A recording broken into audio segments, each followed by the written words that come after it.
Kung batang 80s at 90s kayo ay siguradong naalala nyo pa yung kasikatan ng Betamax at VHS. Yung mga panahon bago pa mamayagpag yung mga optical disc gaya ng VCD, DVD at Blu-ray. At yung mga sikat na video streaming services ngayon gaya ng Netflix. At kung interesado rin kayong malaman ang kwento ng Betamax at VHS at ang mga kumpanya na nasa likod ng mga to, yan ang pag-uusapan natin sa video na to mga kasangkay. Aalamin natin ang kasaysayan ng Betamax at VHS at ang nangyaring videotape format war sa pagitan ng dalawa. Pero bago tayo magsimula ay iniimbitahan kitang mag-subscribe kung bago ka lang sa aking channel at mahilig ka sa mga ganitong content.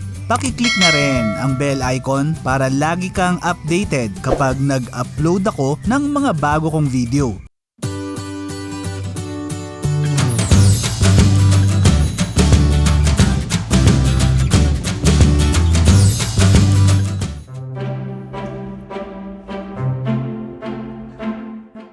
Noong 1956, inilabas ng Ampex sa US ang pinakaunang matagumpay na commercial analog recording videotape format na tinawag nilang quadruplex videotape. Isa tong videotape recorder o VTR na ginawa para makapag-record at mag-play ng mga video at audio material mula sa magnetic tape. Pero sobrang mahal nito na naglalaro ang presyo noon sa $50,000 na katumbas ng $592,000 o mahigit 34 million pesos noong 2025. Kaya mga TV network at ilang malalaking istasyon lang ang nagkaroon nito. Noong 1963, inilabas ng Nottingham Electronic Valve Company sa UK ang Telcan o Television in a Can, ang pinakaunang home video recorder. Pero hindi ito nagtagumpay dahil mahal din to at limitado lang sa 20 minutes at black and white lang ang kaya nitong i-record. Noong namang 1965, inilabas ng Sony ng Japan ang pinakaunang fully transistorized VCR o video cassette recorder na CV2000. Halos kalahati lang ng presyo ng Telcan ang CV2000 at kaya nitong mag-record ng hanggang 1 oras. Nasundan to noong 1971 ng Sony U-Matic system, ang pinakaunang commercial video cassette format. Kasabay nito ay ipinakilala rin ng Sony ang dalawang machines para sa U-Matic na VP1100 video cassette player at VO1700 video cassette recorder. Dahil madaling gamitin ay sumikat ang U-Matic VCR lalo na sa mga TV newsrooms, mga eskwelahan at iba't ibang mga negosyo. Pero dahil may kamahalan din to kaya hindi to naging praktikal na panggamit sa bahay. Ang kumpanyang Philips ng Netherlands ang unang matagumpay na nagdala ng video cassette recorder para sa consumer market nang ipinakilala nito ang video cassette recording o VCR format noong 1972. Pinagsama-sama ng VCR system ng Philips ang maraming advanced video recording technology para makagawa ng isang praktikal na home video cassette system. Namayagpag pa ang mga video cassette recorder noong 1980s dahil sa paglabas ng mga murang VCR na tinangkilik ng masa. At dalawang brand ang nangibabaw ng mga panahon na to, ang Betamax at VHS.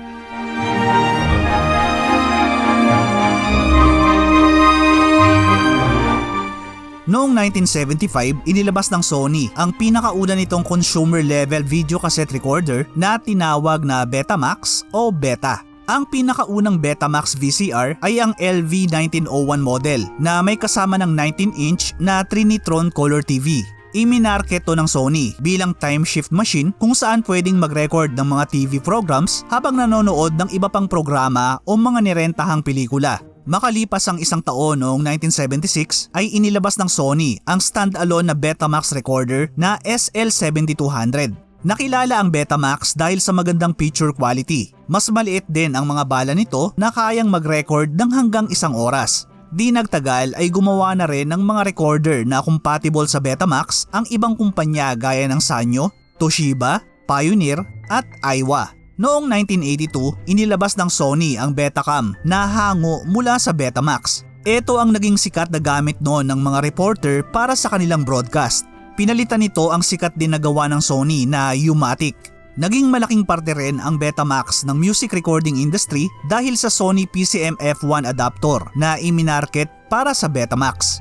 Ikinokonekta to sa Betamax para i-convert ang analog audio sa isang video signal na ire-record sa mga videotape. Dahil sa pambihirang kalidad ng tunog na nagagawa ng Sony PCM F1, ito ang gamit ng maraming recording engineer para gumawa ng mga digital master recordings nila noong 1980s at 1990s.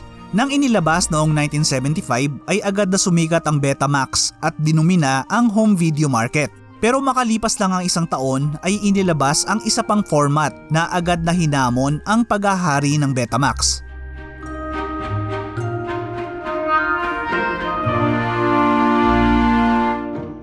Nang ginagawa pa lang ng Sony ang Betamax noong 1974 ay ipinakita na nila to sa iba pang mga electronics manufacturer at umasa na susuportahan nila to para ito na ang maging standard. Pero hindi sumang-ayon ang JVC o Japan Victor Company na noon ay nagde-develop na rin ng sarili nitong format na tinawag na VHS o Video Home System. Kaya kinumbinsi ng JVC ang pinakamalaki nitong shareholder at noon ay pinakamalaking electronics manufacturer sa Japan na Matsushita na ngayon ay kilala na bilang Panasonic na gamitin ang VHS at kalabanin ang Sony. Pumayag ang Matsushita dahil nag-alala to na kapag maging leader na ang Sony sa home video market ay Betamax na lang ang payagang ipagawa sa mga manufacturer. Isa pa ay hindi nagustuhan ng Matsushita ang 1 oras lang na recording time limit ng Betamax. Dahil sa suporta ng Matsushita ay nakumbinsi rin ng JVC ang Hitachi, Mitsubishi at Sharp na suportahan ang VHS. Inilabas ng JVC ang pinakaunang VHS machine na Victor HR3300 sa Japan noong 1976 na inilabas naman sa US bilang JVC Vidstar noong 1977. Mas malaki ang mga bala ng VHS pero mas matagal ang recording time nito na hanggang 2 oras kumpara sa 1 oras lang ng Betamax. Mas mura rin ang mga bala at recorder ng VHS kumpara sa Betamax dahil ginawa nila tong open format. Dahil dito ay mabilis na sumikat ang VHS at unti-unting inagaw ang shares ng Betamax sa home video market. At dito na nga nagsimula ang matinding kompetisyon ng Betamax at VHS na tinawag na Videotape Format War o First Format War.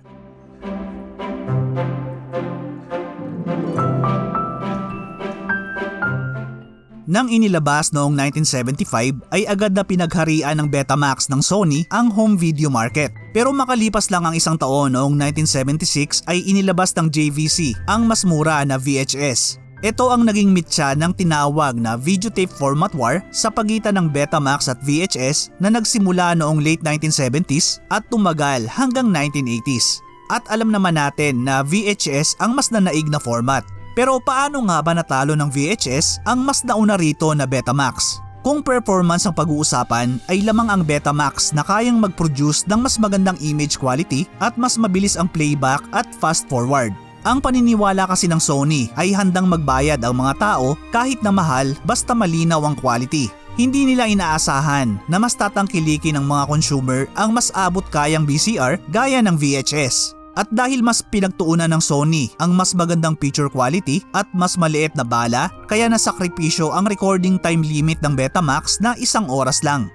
Akala kasi nila na mga TV programs lang ang ire-record ng mga tao at sapat na ang 1 oras. Hindi nila inaasahan na gusto rin ng mga consumer na mag-record ng mga full-length na pelikula at mga sporting events na nangangailangan ng hindi bababa sa 2 oras. Kaya nung nilabas yung VHS ay marami agad ang tumangkilik dito dahil mas mura at mas mahaba ang recording time nito na 2 oras kahit na mas malinaw ng konti yung kalidad ng Betamax. Bagamat naglabas ang Sony ng mga Betamax recorder na kayang gawing 2 hanggang 3 oras ang recording sa mga Betamax tape ay masyado na tong huli dahil karamihan ng mga tao ay lumipat na sa VHS. Isa pa sa nakatulong sa VHS ay ang pagiging open format nito kumpara sa Betamax na nung simula ay Sony lang ang may kontrol. Pinayagan ng JVC ang ibang mga kumpanya na gumawa ng mga bala at machines ng VHS kapalit ng konting licensing fee. Dahil dito ay mas maraming kumpanya ang naglabas ng mga VCR at bala ng VHS na nakatulong para mas bumaba pa ang presyo nito. At dahil open format ay pwedeng isalang ang mga bala ng VHS sa kahit na ano pang mga brand ng VHS recorder at player. VHS din ang tumulong para mailunsad ang home video rental market noong late 1970s. Dahil mas mura at mahaba ang kayang i-record ay VHS ang ginamit ng mga nagpaparenta ng pelikula na nakatulong para mas lalo pa tong sumikat. Dahil sa tagumpay ng VHS, noong 1980 ay hawak na nito ang 60% ng home video market sa Amerika. Samantalang pababa naman ng pababa ang shares ng mga Betamax tape at recorder. At noon ngang 1988 ay opisyal nang sumuko ang Sony nang inilabas ang SLV7, ang pinakaunang VHS recorder na gawa ng Sony. At dito na nga nagtapos ang unang format war kung saan tinalo ng VHS ang Betamax. At mula noon ay VHS na ang naging pangunahing format hanggang dumating ang mga optical disc format na VCD o Video Compact Disc at DVD o Digital Video Disc.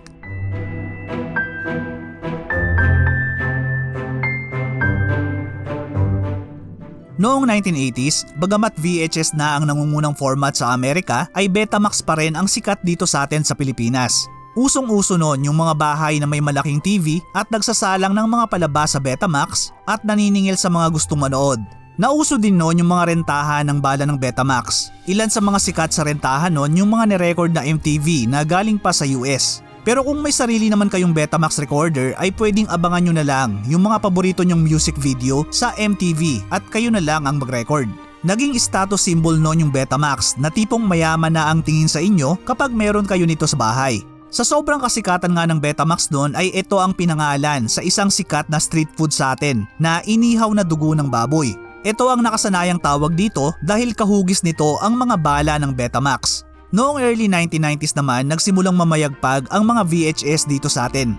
Dito na sumikat yung mga video rental na Video City na nagawan ko na rin ng content dito sa channel. Maliban sa Video City ay sikat din noon yung naging karibal nito na Aka Video na inendorso ni Aga Mulak. Andyan din yung RA Home Vision, Blockbuster at American Home Videos. Pati na rin yung mga nagsulputan na mga rentahan ng Betamax at VHS sa mga kanto. Personally, hindi kami nagkaroon ng Betamax mga kasangkay. Mid-90s na ata kami nakabili ng VHS kasi mura na lang yung mga player nun. Ang hindi ko makakalimutan sa VHS ay yung rewinder namin na pulang kotse na madalas mapagkamalang laruan. Hindi kasi gaya ngayon na idadrag mo na lang yung seek bar pag may gusto kang balikan sa pinapanood mo sa Netflix o mga streaming site. Noon, kailangan mong i-rewind yung mga bala ng Betamax at VHS kung gusto mo ulitong mapanood sa umpisa. Nagkaroon nga ng promo yung Video City na tinawag nilang Be Kind Rewind kung saan nagbigay sila ng kupon na tatatakan hanggang 10. Kapag nakatatlong tatak daw ay may isa kang libreng renta at kapag nakumpleto mo ang 10 ay may makukuha kang regalo mula sa Video City. Di ko rin makakalimutan syempre yung panakaw na panonood ko nung mga bala ni tatay na kung tawagin pa natin noon ay bold. Kayo ba mga kasangkay? Ano yung mga hindi nyo makakalimutan sa Betamax at VHS? Paki-share naman sa comment section sa baba.